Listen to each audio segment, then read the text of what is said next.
সমুদ্রের মাঝখানে ঝড়ের কবলে পড়া একটি জাহাজ ভেঙে লণ্ডভণ্ড হয়ে গেল। সেই জাহাজেরই বেঁচে যাওয়া একটি যাত্রী সাঁতরে কোনো রকম একটা দ্বীপে এসে পৌঁছালো। পৌঁছানোর পরেই সে আল্লাহর কাছে শুকরিয়া আদায় করলো। তারপরে সে দ্বীপের কিনারায় বসে থাকলো যে তাকে সাহায্য করার জন্য কোনো জাহাজ বা কোনো কিছু আসে কিনা। কিন্তু তিনি হতাশ। কয়েকদিন যাবত ওয়েট করতেছিল, কিন্তু কেউই আসলো না। পরে অন্যথায় সে ওই দ্বীপের মাঝখানে একটা বাসা বানাইলো, একটা ঘর বানাইলো। ওইখানে সে থাকতে শুরু করলো এবং কি ক্ষুধা আহরণের জন্য সে দ্বীপের কিছু ফলমূল এই সেই খেয়ে কোনোরকম জীবনযাপন করতেছিল। হঠাৎ একদিন সে খাদ্য আহরণের জন্য একটু দ্বীপের ভিতরে গেল এবং কি এসে দেখলো তার ঘরটা কোনো কারণে আগুনে পুড়ে ছাই হয়ে গেছে এবং কি কালো ধোঁয়া আকাশের দিকে উঠতেছে।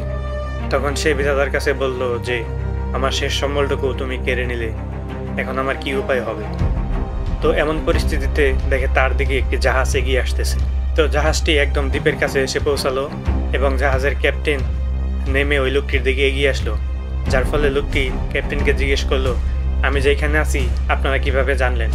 তখন জাহাজের ক্যাপ্টেন উত্তরে বলল যে আপনি তো আগুন ধরিয়ে ধোঁয়া দিয়ে আমাদেরকে সিগন্যাল দিলেন, তো আমরা বুঝতে পারলাম যে এখানে হয়তোবা কেউ আছে যাকে আমাদের উদ্ধার করতে হবে। তো আমরা এই গল্প থেকে কি শিখলাম? যে আমরা বিপদে পথভ্রষ্ট হব না, আমরা ধৈর্য ধরব, কেননা ধৈর্যের শেষ প্রান্তেই আল্লাহর পক্ষ থেকে কোনো না কোনো সাহায্য আসে।